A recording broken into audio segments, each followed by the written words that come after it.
1 अक्टूबर को ईरान ने इजराइल पर 200 मिसाइलें दागी। उसके ठीक 25 दिन बाद इजराइल ने इसका इंतकाम लिया। ईरान के मिलिट्री ठिकाने, डिफेंस सिस्टम, प्रोडक्शन यूनिट तबाह कर दी। लेकिन नेतन्याहू के इस इंतकाम ने खाड़ी में महाविनाश के नगाड़े बजा दिए। ईरान फिर से पलटवार की धमकी दे रहा है, तो दूसरी ओर अमेरिका ईरान को खामोश रहने की नसीहत। खमेनेई को कड़े लहजे में कह दिया गया है कि अगले वार का अंजाम बहुत बुरा होगा। लेकिन खाड़ी में जंग के शोले अभी बुझेंगे नहीं, क्योंकि बात अब खमेनेई और ईरान की अस्मिता पर आ पहुंची है। आगे क्या होगा मुस्लिम वर्ल्ड में, देखिए रिपोर्ट। क्या मिडिल ईस्ट में वॉर का फाइनल चैप्टर शुरू हो चुका है?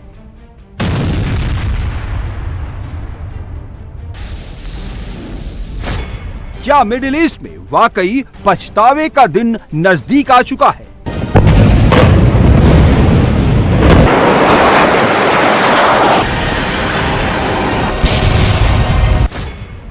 क्या ईरान पर इजराइल के हमले ने महाविध्वंस की डेडलाइन फिक्स कर दी है?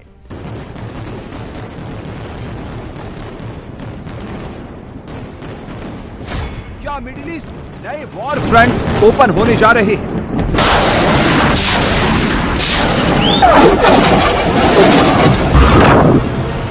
384 दिन यानी 9,216 घंटे से मिडिल ईस्ट में जंग छिड़ी है। अकेला इजराइल 6 मोर्चों पर लड़ रहा है। मिडिल ईस्ट में अभी इजराइल के सामने गाजा पट्टी, Lebanon, Syria, Iraq, Iran, Yemen जैसे 6 वॉर फ्रंट खुले हुए हैं। हर ओर से इजराइल पर हमला हो रहा है, लेकिन इजराइल एक कदम भी पीछे नहीं हट रहा है। दुश्मनों को मुंह तोड़ जवाब भी दे रहा है। मिडिल ईस्ट के 6 वॉर फ्रंट में इजराइल के सामने सबसे बड़ी चुनौती ईरान की है। लेकिन इजराइल ने पिछली रात बता दिया कि उसके लिए हमास और ईरान में ज्यादा अंतर नहीं है। उसे फर्क नहीं पड़ता कि बैटलफील्ड में सामने कौन खड़ा है, कितना ताकतवर है।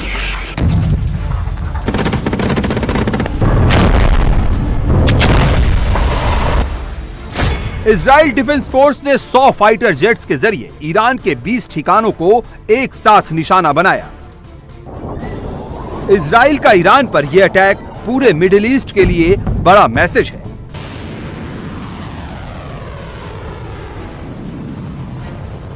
महाविध्वंस की शुरुआत से पहले क्लियर इंडिकेशन है। यह आपको इजराइल के वॉर पैटर्न से समझ आ जाएगा।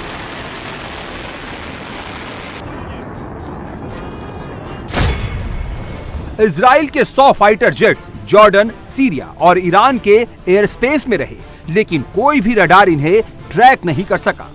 इजराइल के फाइटर जेट्स 3 घंटे से ज्यादा ईरान के एयर स्पेस में रहे, लेकिन कोई भी डिफेंस सिस्टम इन्हें रोक नहीं सका। सारे विमान हमले के बाद सुरक्षित वापस आ गए। इजराइल ने इस अटैक के जरिए पूरे अरब वर्ल्ड को क्लियर मैसेज दे दिया है कि उनके पास ऐसा कोई डिफेंस सिस्टम या रडार नहीं है जो इजराइल के लिए अभेद हो। In response to months of continuous attacks from the regime in Iran against the state of Israel, right now, the Israel Defense Forces is conducting precise strikes on military targets in Iran. The regime in Iran and its proxies in the region have been relentlessly attacking Israel since October 7th on 7 fronts, including direct attacks from Iranian soil. Like every other sovereign country in the world, the state of Israel has the right and the duty to respond. Our defensive and offensive capabilities are fully mobilized. We will do whatever necessary to defend the state of Israel and the people of Israel.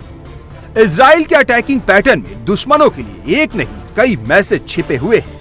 Iran की जमीन पर कई phase में हमलों को अंजाम दिया गया। फर्स्ट फेज में ईरान के एयर डिफेंस सिस्टम को टारगेट किया गया। सेकेंड फेज में ईरान के मिलिट्री बेस और मिसाइल सिस्टम पर अटैक हुआ। थर्ड फेज में ईरान की वेपन प्रोडक्शन यूनिट्स को निशाना बनाया गया। ईरान पर 3 फेज के हमले के जरिए नेतन्याहू ने मुस्लिम वर्ल्ड को बता दिया है कि अगर जंग छिड़ी तो उसे रोकना मुश्किल है। इजराइल ने यह भी बता दिया है कि ईरान के पास हथियार और फौज भले ही ज्यादा हो, लेकिन वो इन हथियारों की धार बिना इस्तेमाल किए ही खत्म करने की ताकत रखता है। उनके घर में घुसकर इन हथियारों को कचरे का ढेर बना सकता है। ईरान पर हमले के बाद इजराइल ने साफ साफ ये भी कह दिया है कि 1 अक्टूबर वाली गलती फिर दोहराई गई तो अंजाम बहुत बुरा होगा, क्योंकि अगला अटैक महाविध्वंस ला सकता है।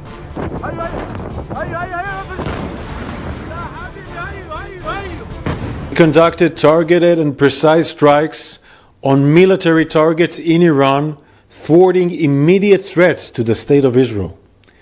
The Israel Defense Forces has fulfilled its mission.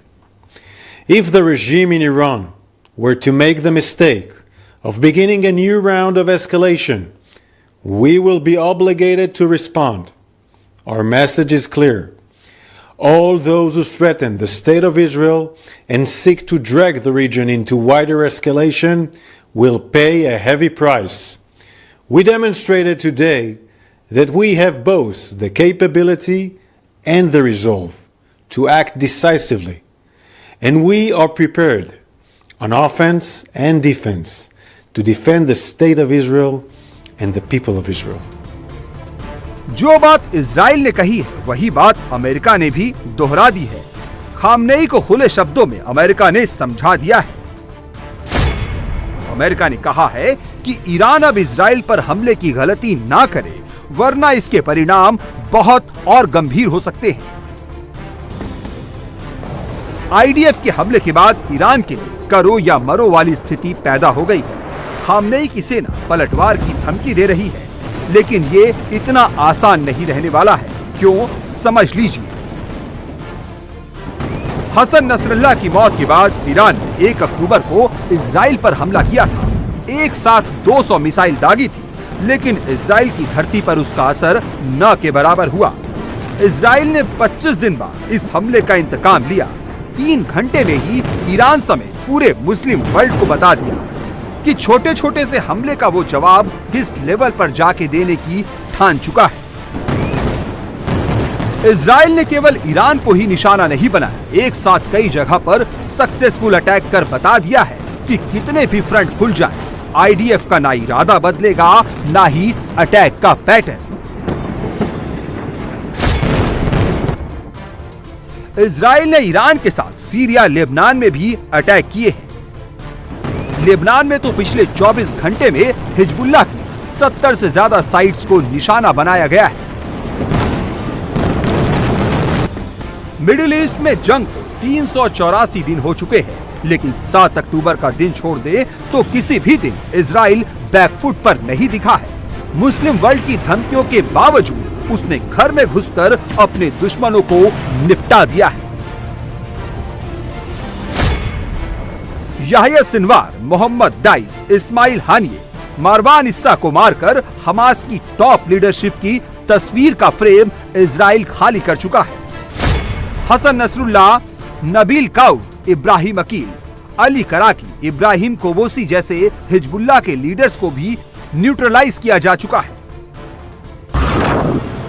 पिछले 384 दिन में इजराइल हमास को लगभग खत्म कर चुका है। हिजबुल्लाह का भी अंत नजदीक दिख रहा है। हूती की टॉप लीडरशिप भी खौफ के साए में जी रही है। नेतन्याहू के सामने सबसे बड़ी चुनौती ईरान की है, क्योंकि ईरान के पास इजराइल को टक्कर देने लायक हथियारों का जखीरा मौजूद है।